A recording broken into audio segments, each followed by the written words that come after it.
उतारा असो किंवा एखादी वस्तू तिला नकळतपणे ओलांडल्यावर तिचा त्रास व्हायला सुरुवात होते. ताप असो की अंगदुखी असो, असा त्रास चालू झाल्यावर आपण डॉक्टरांकडे जातो. पण औषधांनी गुण येईलच असं नाही.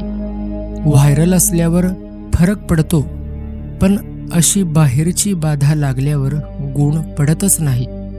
म्हणून घराबाहेर पडताना जरा जपून चाला. देवाने आपल्याला 2 डोळे दिलेले आहेत, त्यांचा योग्य वापर करा. कारण अशी वस्तू ओलांडल्यावर तिचा त्रास हा होणार, यातून सुटका कोणालाच नाही. या संदर्भातील व्हिडिओची लिंक मी डिस्क्रिप्शनमध्ये दिलेली आहे आणि अटॅच सुद्धा केलेली आहे. तो व्हिडिओ तुम्ही पहा. तुम्ही कसे चालता? लक्ष देऊन चालता की तुमच्या बावळ्या वर करून चालता? कमेंटमध्ये सांगा. आणि अशाच महत्त्वाच्या व्हिडिओकरिता आपल्या चॅनलला सबस्क्राईब करा.